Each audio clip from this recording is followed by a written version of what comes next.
ధన్యవాదాలు అధ్యక్ష. సూటిగా స్పష్టంగా రెండే నిమిషాల్లో చెప్తాను అధ్యక్ష. నేను మాట్లాడబోయే అంశం సభానాయకుడు గౌరవ ముఖ్యమంత్రి చంద్రబాబు నాయుడు గారికి వ్యతిరేకంగా గత వైఎస్ఆర్ కాంగ్రెస్ పార్టీ ప్రభుత్వంలో జరిగినటువంటి ఒక మహాకుట్ర.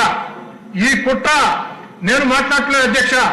గత రాత్రి ఏబిఎన్ బిగ్ డిబేట్ లో వెంకటకృష్ణతో స్వయంగా సీనియర్ ఐఏఎస్ అధికారి, విశ్రాంత ఐఏఎస్ అధికారి పివి రమేష్ గారు చాలా స్పష్టంగా చెప్పారు అధ్యక్ష. గత రాత్రి ఏబిఎన్ బిగ్ డిబేట్ లెవెల్ వచ్చే అంశాలని ఈ రోజు ఆంధ్రజ్యోతిలో ప్రముఖంగా వచ్చాయి అధ్యక్ష.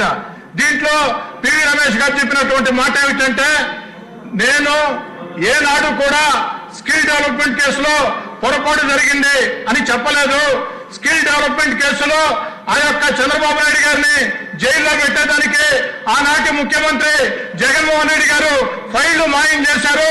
ఎందుకంటే ఏకకాలంలో 3 దగ్గరలో స్కిల్ డెవలప్మెంట్ లో, సిఐడిలో, సీఎంఓలో అంతా కూడా ఫైళ్లు మాయమని, ఈ మాయం కావాలంటే సీఎం ఆఫీస్ లో ఉండే పెద్దల జోక్యం ఉంటేనే సాధ్యం అవుతుందని చెప్పని వారు స్పష్టంగా చెప్పారు అధ్యక్ష. మరి ఈ రోజు చంద్రబాబు నాయుడు గారి మీద జరిగినటువంటి కుట్ర ఒక వ్యక్తి మీద జరిగిన కుట్ర కాదు అధ్యక్ష. ఒక హై ప్రొఫైల్ వ్యక్తి మీద ఇంత పెద్ద కుట్ర జరిగితే ఇక ప్రజల మీద ఇలాంటి కుట్రలు ప్రభుత్వ ప్రోద్బలంతో జరుగుతాయి. గత వైఎస్ఆర్ కాంగ్రెస్ పార్టీ లాంటి ప్రభుత్వాలు మళ్లీ భవిష్యత్తులో అవకాశం వస్తే ఇలాంటి కుట్రలు జరుగుతాయి. చాలా స్పష్టంగా చెప్పారు అధ్యక్ష. చాలా స్పష్టంగా పివి రమేష్ గారు కొత్తగా ఈ రోజు చెప్పలేదు అధ్యక్ష. గతంలో చంద్రబాబు నాయుడు గారిని అరెస్ట్ చేసినప్పుడు పివి రమేష్ గారు, అయ్యా వైఎస్ఆర్ కాంగ్రెస్ పార్టీ అధికారులు additional advocate general PV Ramesh గారి వాంగ్మూలం ఆధారంగా చంద్రబాబు గారి మీద కేసు రిజిస్టర్ చేశామని చెప్తున్నారు. ఇది అవాస్తవం. స్కిల్ డెవలప్మెంట్ లో ఎలాంటి పొరపాట్లు జరగలేదు. కొన్ని లక్షల మందికి మేళ్లు జరిగాయి. నా యొక్క స్టేట్మెంట్ ని ఫ్యాబ్రికేట్ చేస్తున్నారని అదే మాట రాత్రి కూడా చెప్పారు అధ్యక్ష. ఒక సీనియర్ విశ్రాంత అధికారి కేసుని, వాంగ్మూలాన్ని ఫ్యాబ్రికేట్ చేశారంటే, తప్పుదారి పట్టించారంటే ఇది ఒక మహాకుట్ర అధ్యక్ష. దీని మీద ప్రభుత్వం స్పందించాలా మిమ్మల్ని కూడా అడుగుతున్నాను అధ్యక్ష నేను.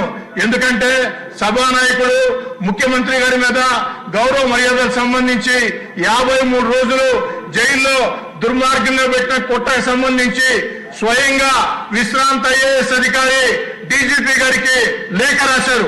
విశ్రాంత ఐఏఎస్ అధికారి దీని మీద విచారణ చేయమని డీజీపీ గారికి లేఖ రాస్తే ఆ లేఖ మీద డీజీపీ గారు స్పందించారా లేదా, స్పందించకుంటే ఎందుకు స్పందించలేదు, స్పందించి ఉంటే ఏం జరిగింది, దీని మీద తేల్చాలా.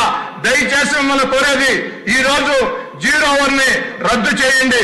0 అవర్ ని రద్దు చేసి సభలో ఉన్నటువంటి సభ్యుల అందరి అభిప్రాయాలు తెలుసుకోండి. ఇది చాలా ముఖ్యమైన అంశం. ఒక విశ్రాంత ఐఏఎస్ అధికారి స్వయంగా మీడియా ముందుకు వచ్చి చెప్తున్న మాట వారు కొత్తగా ఇప్పుడు చెప్పే మాటలు కాదు, ఆనాడే చెప్పి ఉన్నారు. దీన్ని సీరియస్ గా తీసుకోవాలని కోరుకుంటూ సెలవు తీసుకుంటూ ఉన్నారు. 0 అవర్ కంటిన్యూ అవుతుంది. ఇది చాలా ఇంపార్టెంట్ సబ్జెక్ట్ కాబట్టి దాన్ని సెపరేట్ గా డీల్ చేద్దాం. దానికి 0 అవర్ ని క్యాన్సిల్ చేసేసి చేయవలసిన అవసరం.